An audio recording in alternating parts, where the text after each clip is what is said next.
So, Phil, just wanted to ask for a friend, not me, for a friend, to be clear. Have you ever almost committed vehicular manslaughter against your editor? I have not. Emergency podcast. Verde did a thing, so we gotta talk about it. Emergency podcast. It's an emergency. Emergency podcast. Shut up, hell yeah, shut up, hell yeah, shut up. Emergency podcast. It's an emergency.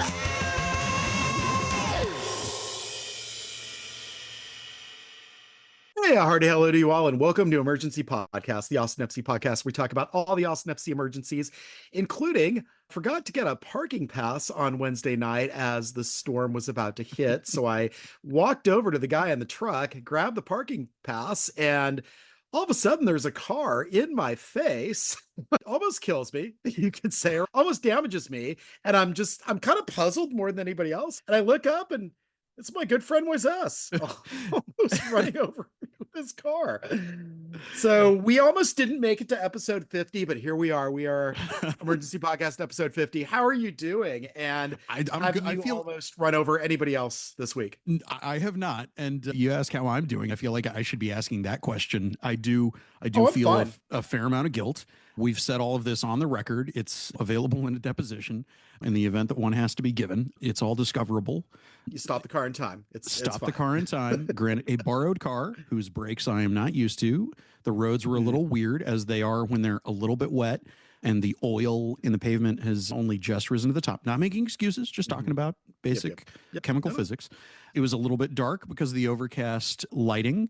You were wearing one of the Howler Brothers shirts from, I think, a couple years ago, a favorite of mine as well. And I went, oh no, I almost killed this nice fan.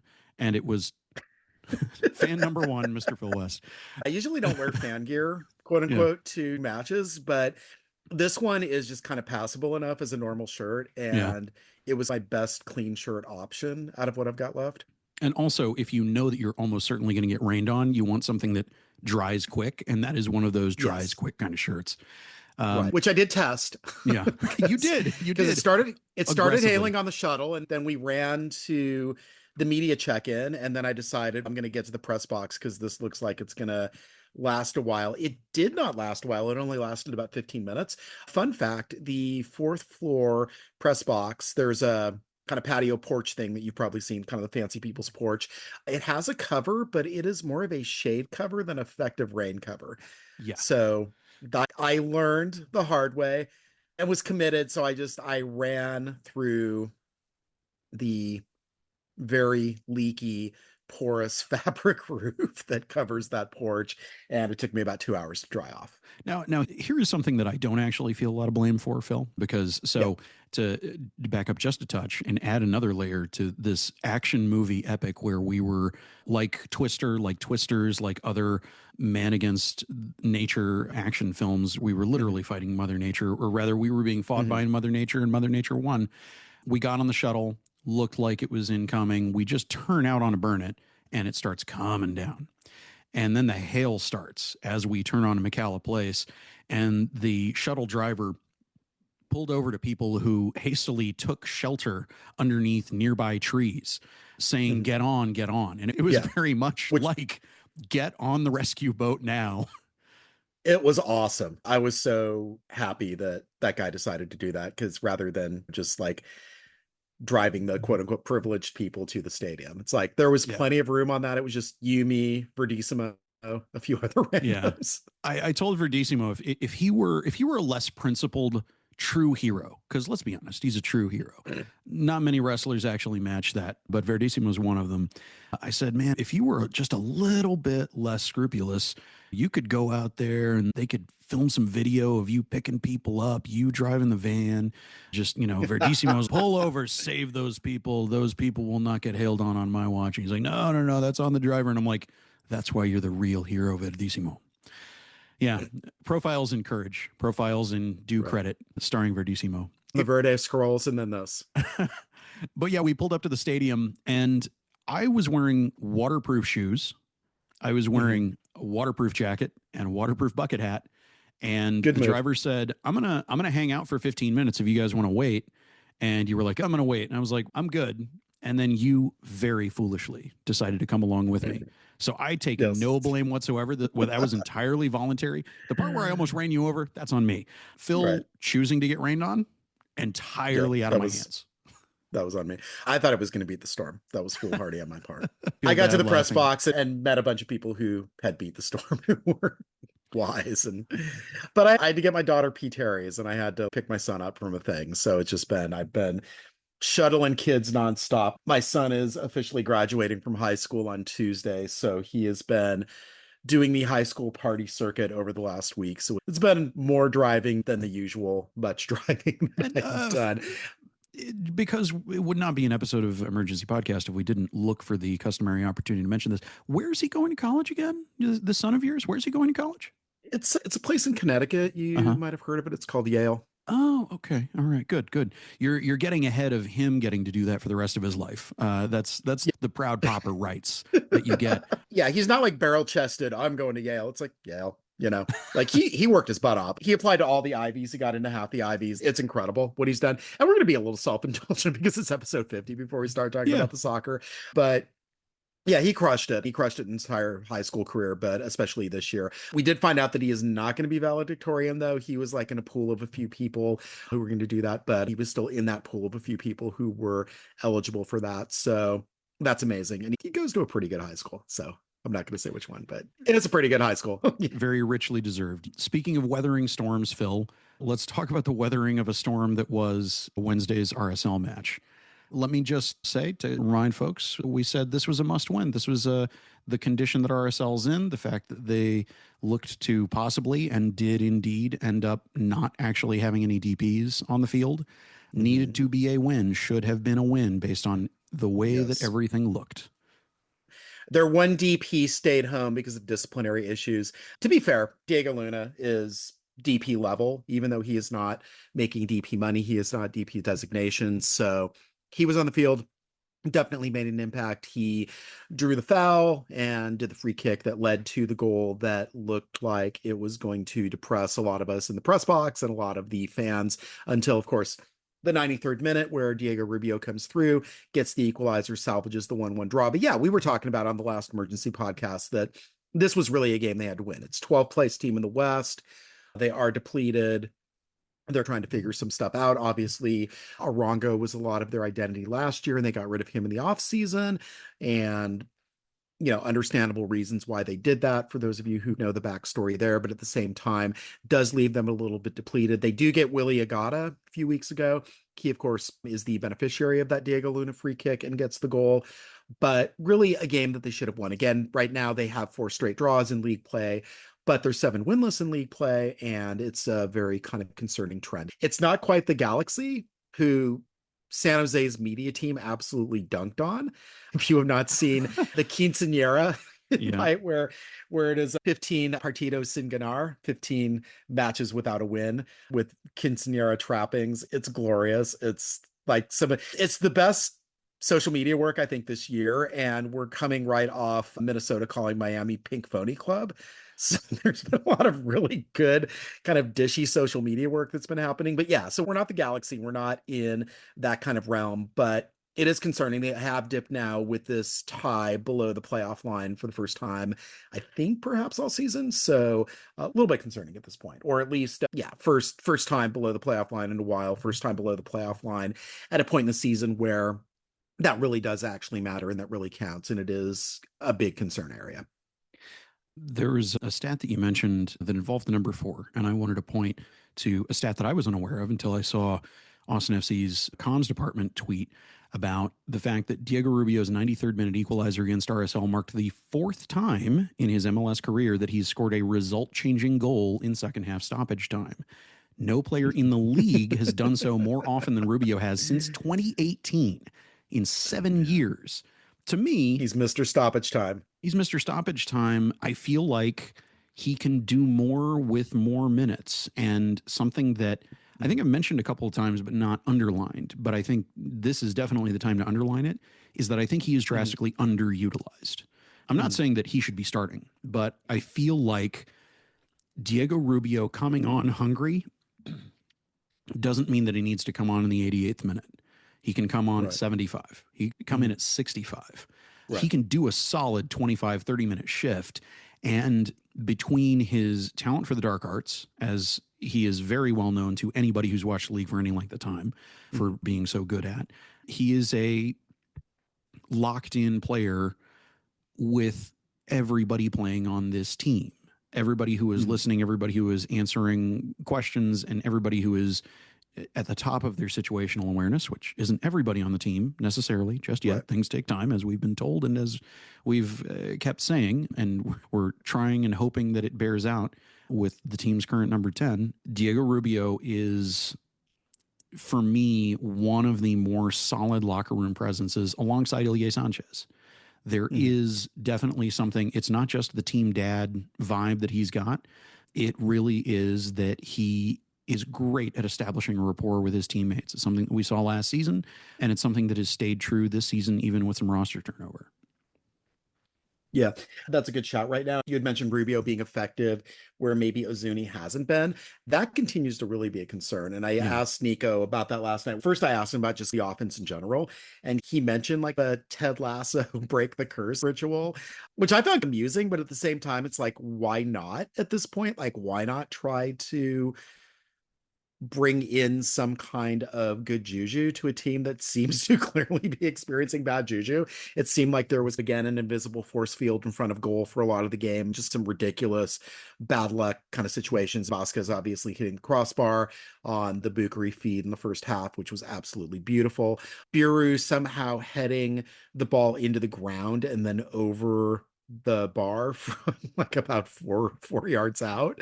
Just really ridiculous things like that. But Ozuni, 16 touches, no chances created, no shots. I'm very concerned. We're going to get into kind of some all-star talk in a little bit because of something else that Nico had said, because all-star preparations are upon us. But just for fun, and this is going to be in an article that I'm going to be putting up as soon as I can here, the next one that I'm going to do pre San Diego match, just did a little kind of spider chart comparison of Ozuni to Oseni Buda, who was a Stanford forward, a right to dream player who was drafted 3 spots behind Kip Keller in the super draft, and has been unlocked this year under Bruce Arena, weirdly, for the Quakes.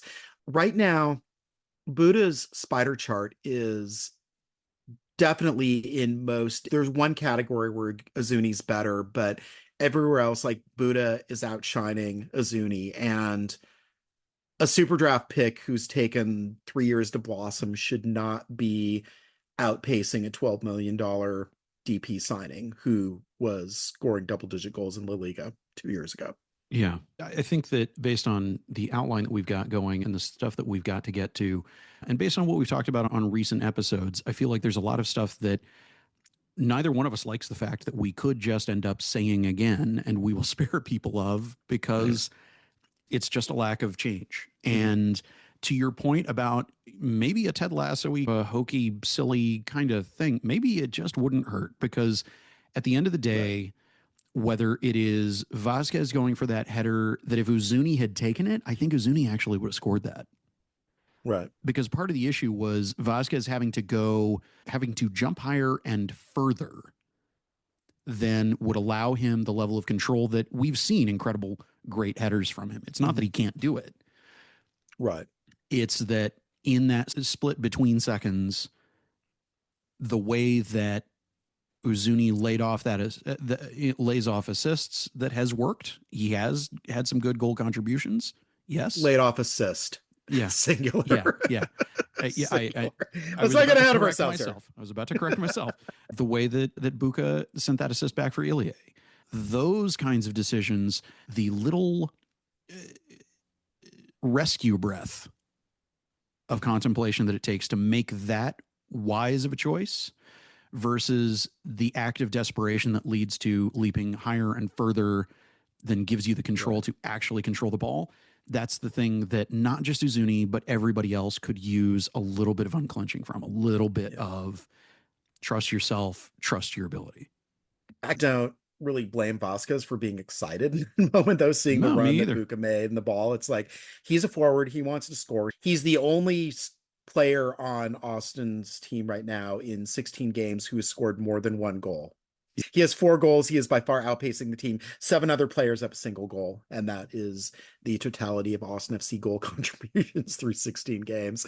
We were talking a little bit while we were waiting for Nico to get there for the press conference about the goodness of goals being spread around in this kind of total football thing, but you want more than 11 goals to be spread out at this stage of the season. If we're talking about 5-6 games and there's 11 goals scored, it's like, oh, that's great. This is awesome. Everything's working well. But we're nearly halfway through the season, and we're not quite to DC 2013 levels, the historic lows that pretty horrible team that still managed to win an Open Cup pulled off that season, but it's close to those historical lows. And while I see some really encouraging signs from Vasquez and Bucari, I have dire concerns about Izuni, and I just go into every game predicting that he's not going to score, wanting him to prove me wrong. But it's the safer bet right now to say that he will not score, because he has not scored in 15 games and he has scored in 1 game.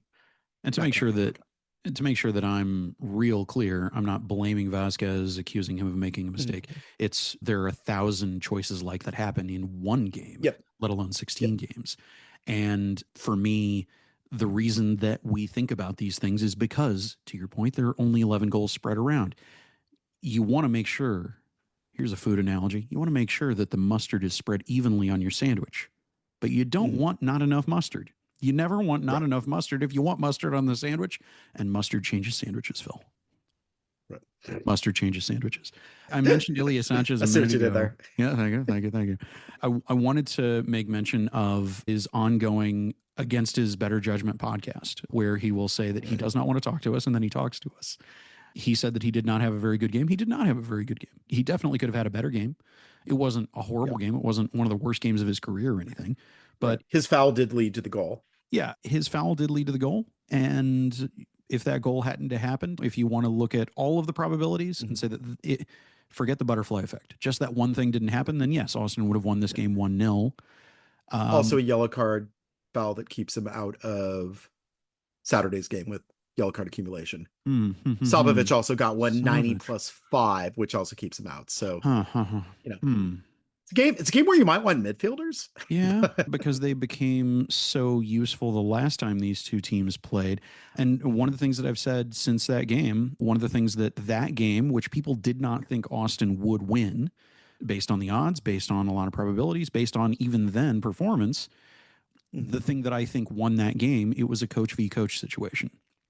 It is something that LAFC 2022, that is a game that I credited Josh Wolf winning coach v. coach against Steve Cherundolo. Cherundolo took Austin for granted, and Austin took that to the bank. Right. Almost Cherundolo literally decided, this would be a good game to start Gareth Bale.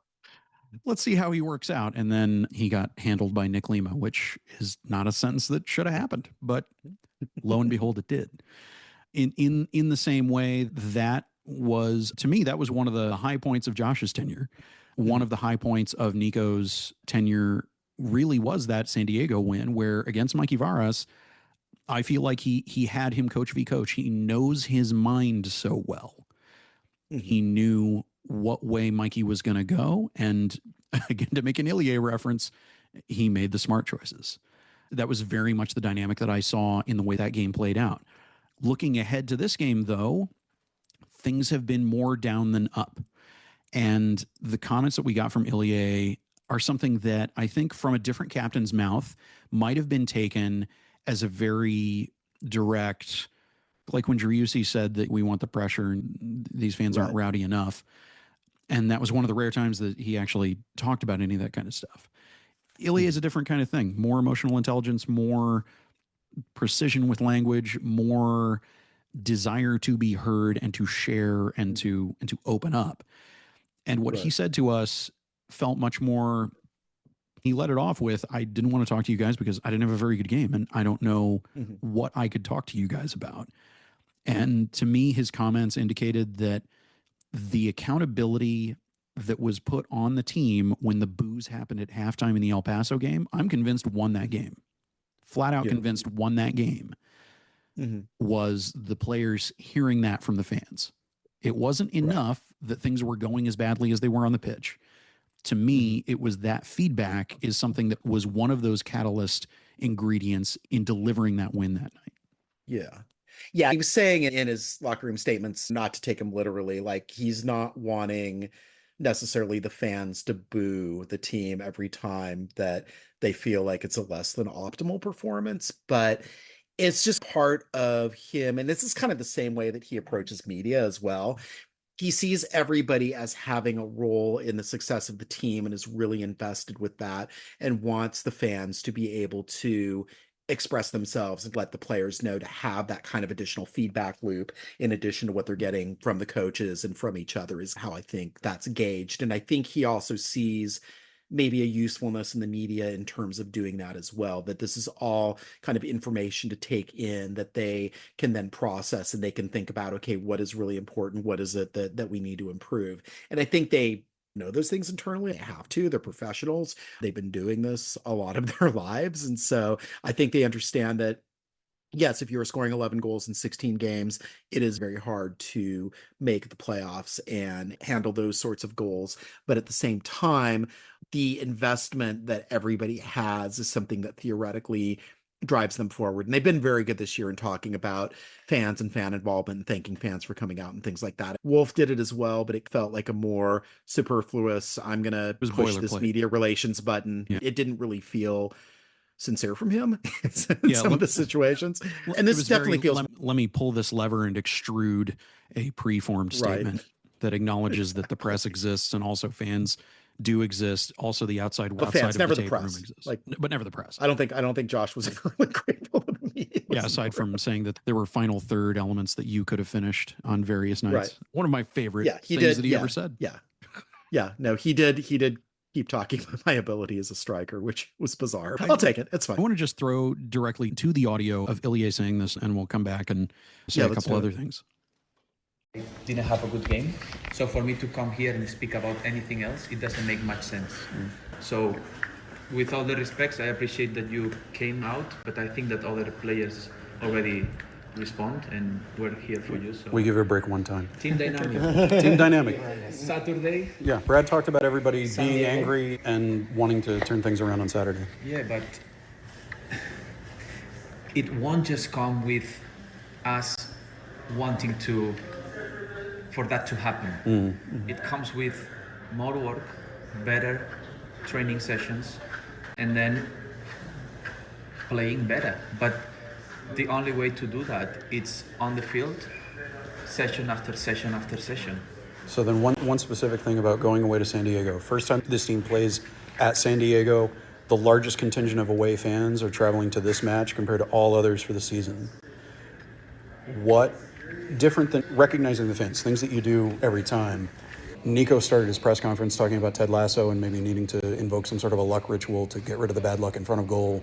Is there something special? Is there something that the fans can do uniquely beyond what they already do just by showing up? You know what, I think that it worked, and please don't take my words literally, but the fans also need to express, and I think they're doing already, how they feel about the performances, how they feel about us not scoring, how they feel about the good performances we had. So when we feel the difference between when they are happy and when they are not happy, stick with the team for 90 plus minutes.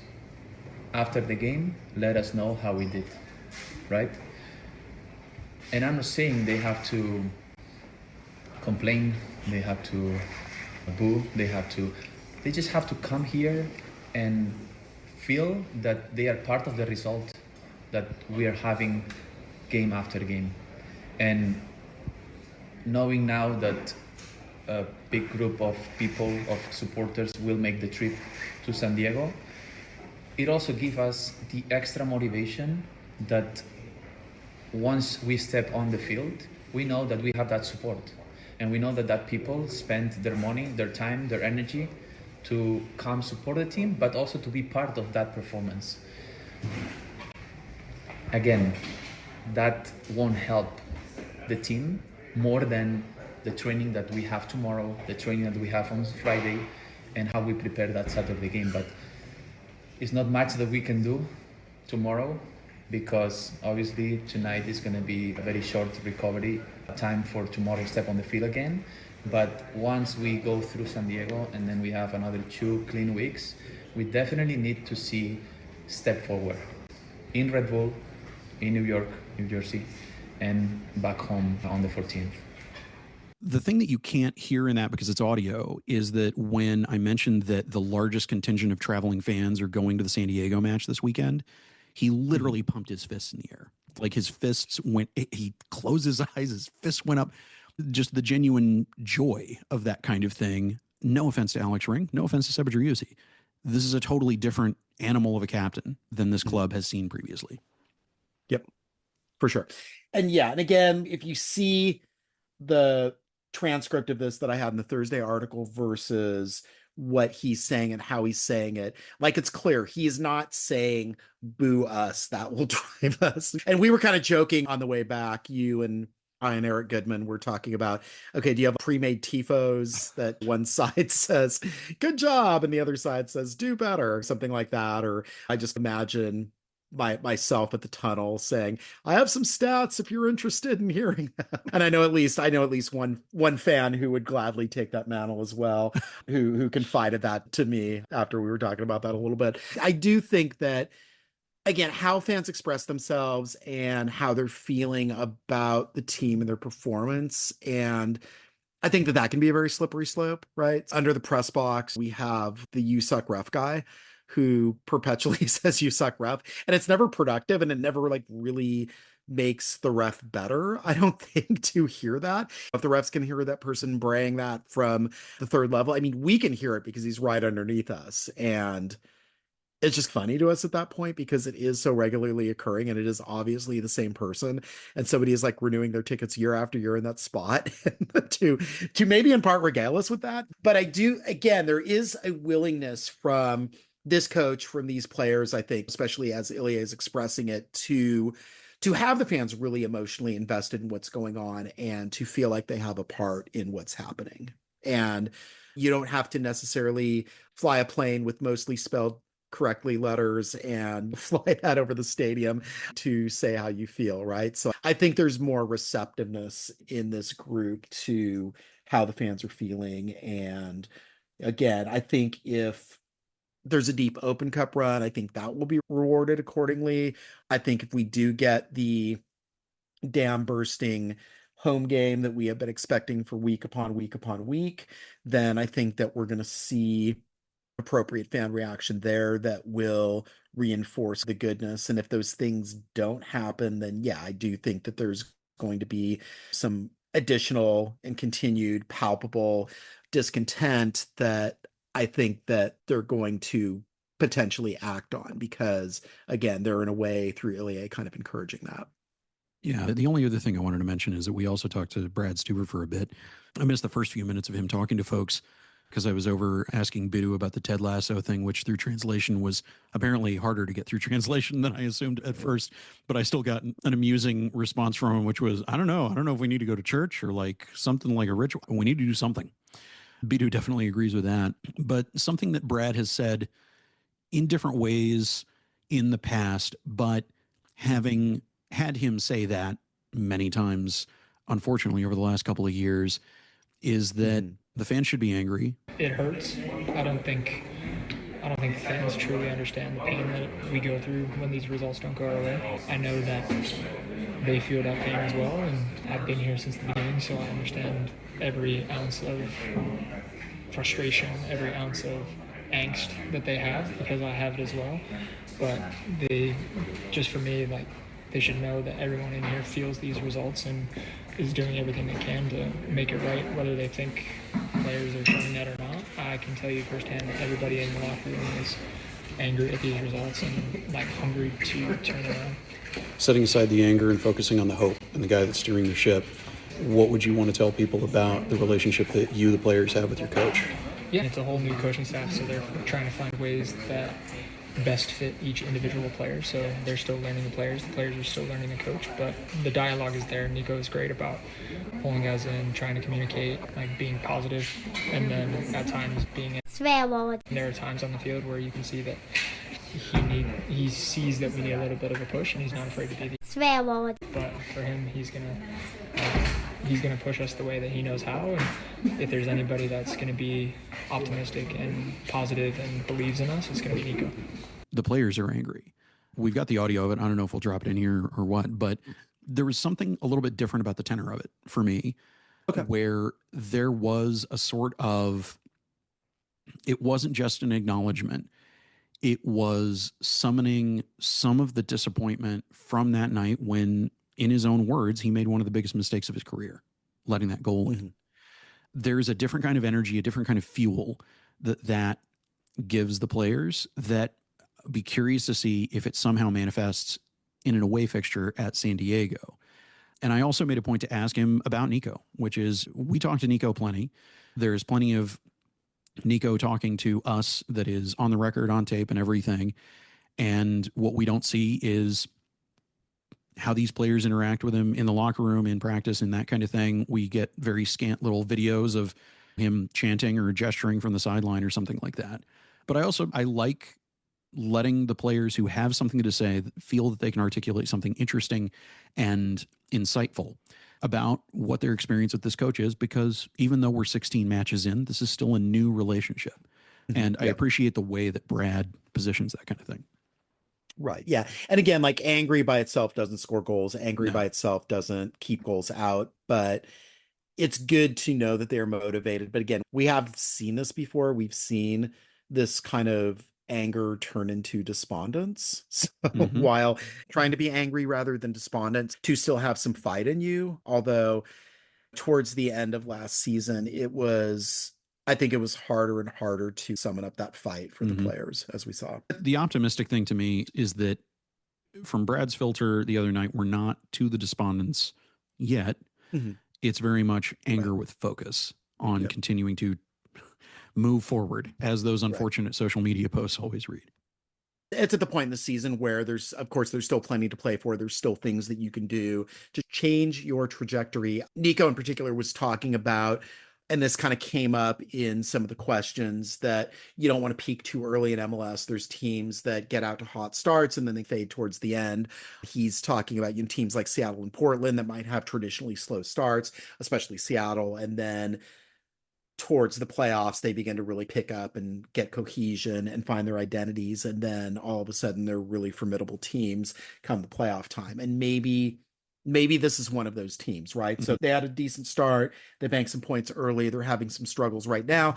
But as it turns out, they're also playing a lot of really difficult games back to back. These are, at the start of the season, maybe didn't think, okay, these are going to be really challenging opponents at the top of the conference. But as it turns out, a lot of them are. So there's an opportunity to, as the season progresses, if Vasquez continues to develop, if Bukri continues to develop, if Azuni finally exercises whatever demons are keeping him from being an effective player right now, then maybe they've got something. And again, with some of the summer additions, maybe that helps.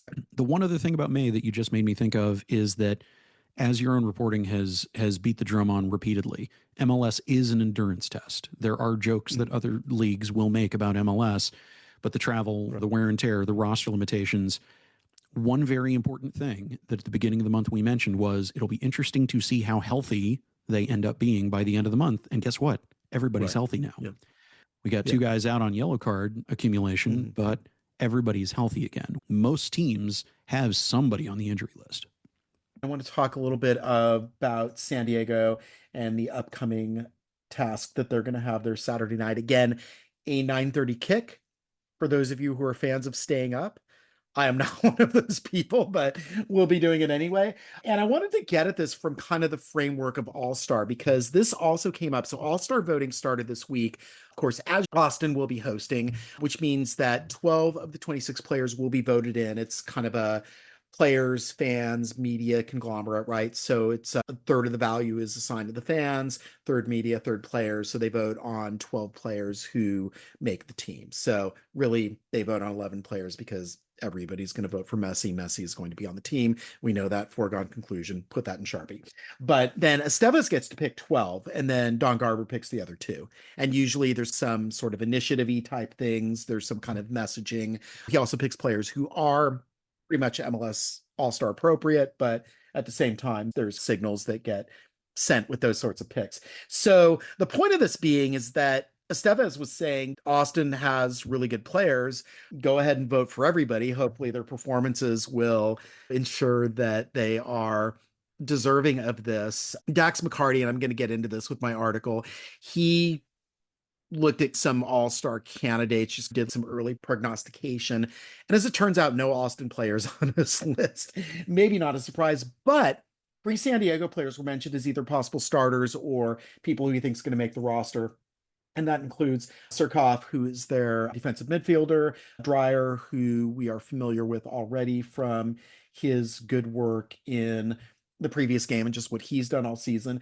And then Chucky Lozano, who was not part of that home match that Austin beat San Diego 2-1. So Lozano was still dealing with an injury at that point, was not on the field, barring anything unforeseen. By the time that you were listening to this, if no weird food poisoning things happen in the next 12 hours, Lozano and Dreyer will be on the field together. And that is usually a lot of trouble for defenses.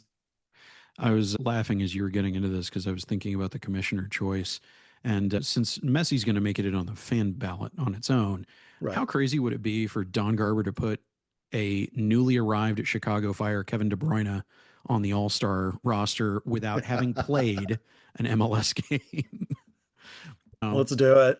Yeah. You know, that single entity ownership, crazy year. It could be fun. See how he does. Austin going up against a team that I think that those are honestly 3 very reasonable possible picks. I don't know that all 3 of them will happen. Chucky Lozano feels like a shoe-in.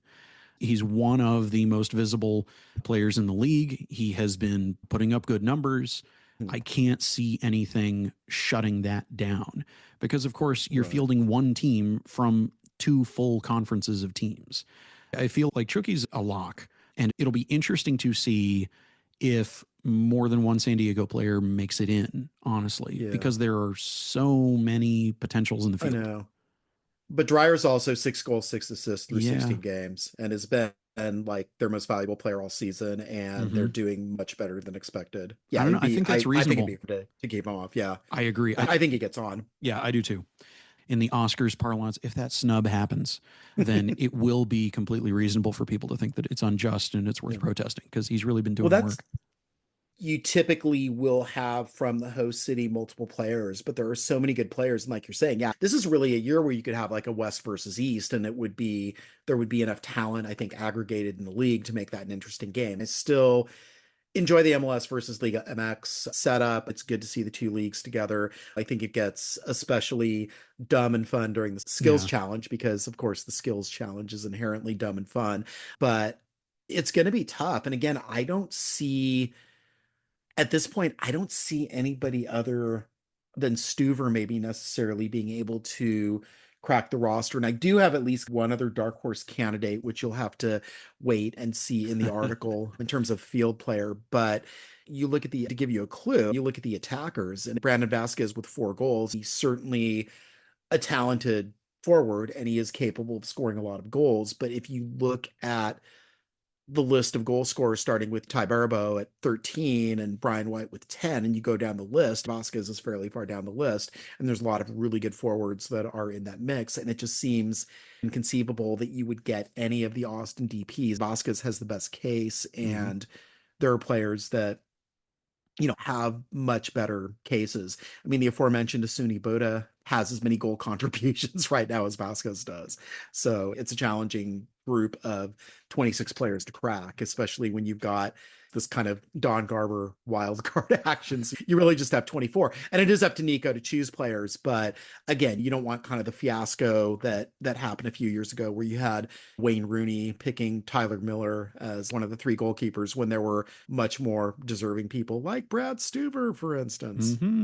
I think you said it when it came to speculating with what we're looking at in terms of the field. I feel like Buka is much more likely for a 2026 when we're talking about DPs. I feel like, especially in a World Cup year where he's maybe, if he's still on the team with that proviso, he's still on the team. He keeps improving the way that he has. According to a source I have in Ghana, he is not seriously looking to transfer or asking for a transfer. You know what he would be good for this year? What would he Skills be good challenge. He would be great for the Skills skills challenge. But especially in a World Cup year, especially if he's making the Ghana roster, which I assume that he would have to have a massive drop off to not make the roster.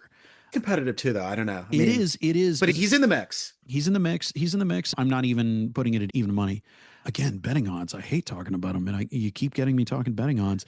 The thing that I wanted to just mention before we move past this is just thinking about All-Star. I feel like every year the All-Star game should be East versus West.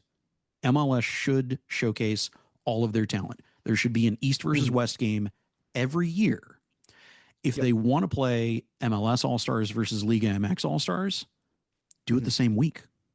Do it the same week. Make it part of the weekend, Make it part of the week so that you've got East versus West, people start gelling together, and then a reduced combination of those players are played against you pick Liga a super MX's top roster out of guys. that. Yeah, no, that'd be fun, That to me, entertainment value-wise, as a producer type, that to me is a way better sell for getting all these people together and making all this stuff happen in one big city. But that also, I can't wait until MLS eventually finally moves to the full international calendar the way that everybody keeps wanting them to. And it seems that there are various stakeholders that at the meeting that will happen in Austin during All-Star, the owners and their demands will be heard. I want them to get to that international schedule because that makes doing something like a real full week of All-Star so much more feasible.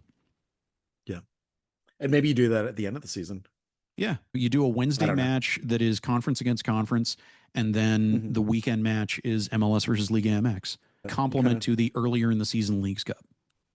Could be. Getting into just thinking about the San Diego matchup, we don't generally do like hardcore preview review stuff. This is more us talking about whatever crosses our transom. But do you have any kind of keys to match or anything that you are particularly looking for in this contest? Here's what I want. I want Nico to continue to make me look like a genius. That's what I want more than anything. Literally just for entertainment value. I kid. I want him to further the narrative that Coach v. Coach, him against Mikey Varas, that he's got his number. What we saw Austin do in the previous match, they can't just repeat those tactics. And from everything we've said with Nico, everything he has said to us, I don't think that he's going to just roll out the same thing.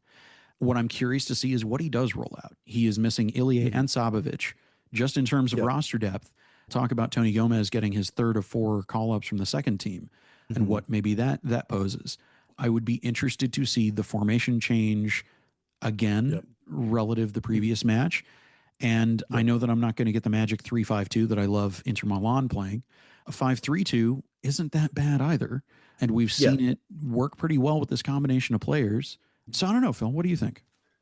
I was actually going to say, I'm really glad that you got to this place because I was going to get to this exact same place. And I know that we talked about it a little bit before the press conference on Wednesday. 5-2-3, kind of given what they played in Minnesota, how that worked, given that with Lozano now and with Dreyer playing wide, you've got these threats in wide areas, and that's one way to contain that. You theoretically get some more minutes out of Dessler. I don't know if he's going to be ready for a full start, but I could definitely see this kind of increased role for him, and that's a place where he could certainly flourish. I could see John putting in a hard 45 and then Dessler subbing in for him at halftime. And then, and again, because they don't, calling up Gomez is an indication that, okay, maybe they do use him to expel late. If you do have 3 center backs, maybe you want to activate Biru from center back to fullback late in the game, and that becomes an option if you do that. Again, I don't know necessarily how comfortable they are starting Gomez, but the indication that they are bringing him in for this in a game where they really don't have that many midfielders indicates that, maybe they are going to go a little bit more center back heavy in this one.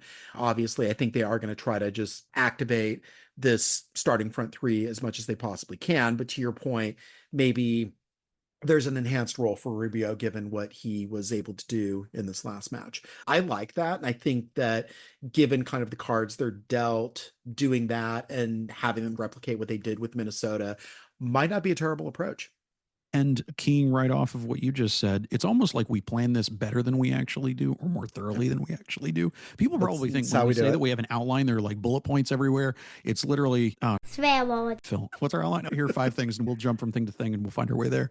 You mean the meticulously planned week after week, several hours of pre-recording stuff that we do? Oh man, the handwritten notes alone, the tree's worth of paper that I go through, it's a disgrace to the tree on the badge.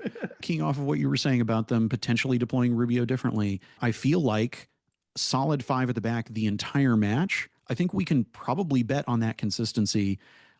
Looking at Tony Gomez's call up as part of the evidence for it. What would be interesting is if we see a flip between 5-3-2 and 5-2-3 in either direction over the course of the match, and letting the pieces they have on the field shift based on the needs of play. If the intention is to have the trident at the front, have all 3 DPs on from the start, that's one thing. I don't think that it would be that surprising to see it deploy 5-3-2 at the start and end up 5-2-3, or the reverse, as I just said. I would flip a coin at this point as to which direction they would go. Maybe Uzuni ends up on the bench.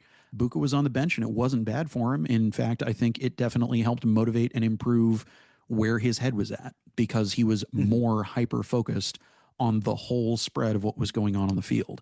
It would be incredible and wonderful if that could happen for Uzuni right before an international break, just as presumably on the other side of that, he'll get to see his newborn kid. We are critical, we are analytical, but I think I can safely speak for you based on the many, many times we've talked about exactly this. We want nothing more than to see beautiful play, and we want to see players grow and flourish and be their best, most entertaining selves. The thing that I would love more than anything, and I wish I would be able to not have to say it every week, is I would love to see Uzuni unlock. However that happens, in whatever way that looks in MLS, which, as he has visibly appreciated, is a different animal than La Liga and La Liga 2. Right. A lot of us, I think, would like to see that at this point. When I say that I don't expect him to score, again, with that caveat, I want him to prove me wrong. I want to see him be the player that I saw in those Grenada highlight films. And I haven't really seen that much of that yet. We did get the goal in Open Cup.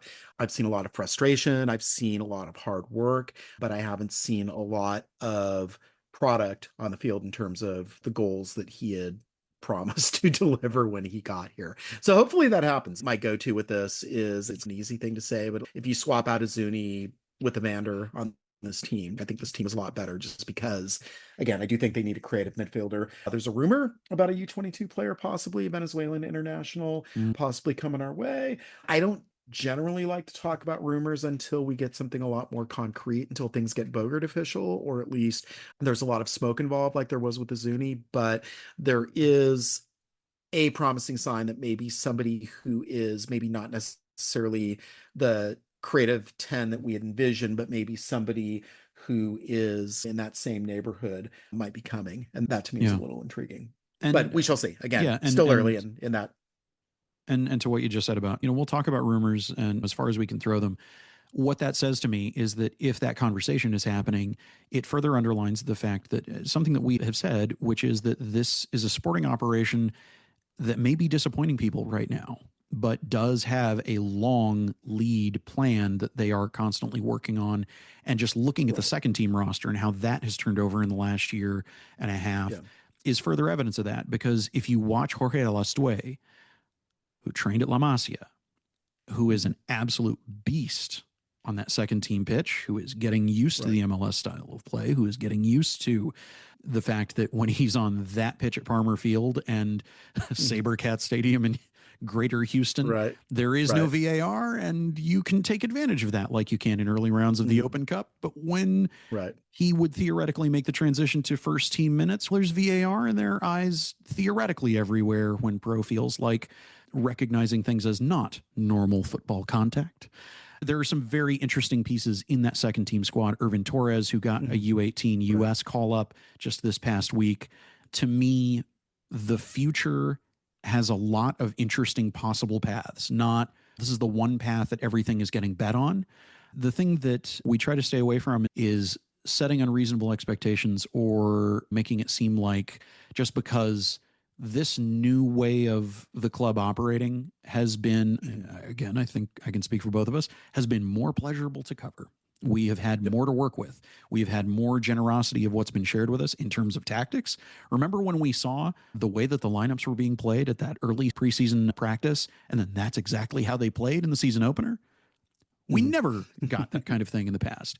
What I want more than anything is for us to be able to enjoy that additional context, additional access, and these players actually performing in the competitive matches to the level that everybody knows that they can.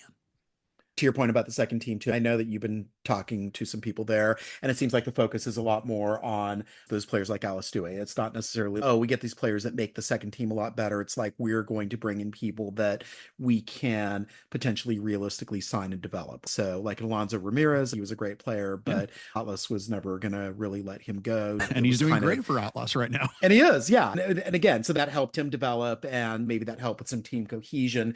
But in terms of kind of the long-term goal of the second team to help the first team, players like that, as good as they are, as fun as they are to watch, don't necessarily do that. Getting a player from the Yale of international training academies is probably a good thing to do.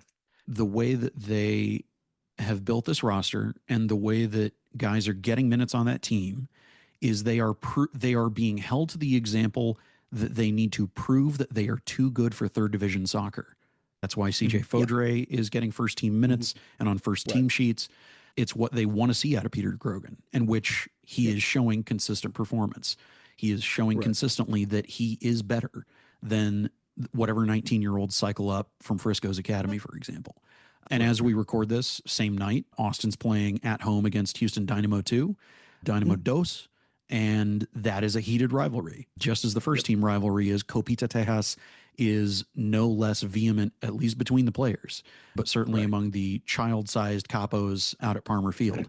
It is the best $12 you can pay to watch third division soccer going out to those games at Palmer. Can't say that about every other MLS Next Pro stadium, including the ones that used to be baseball stadiums. If you want that hopeful look to the future and to see that development, I cannot recommend it highly enough. And it's pretty much BYOB, just be discreet. Stop by P. Terry's on the way in and you're good.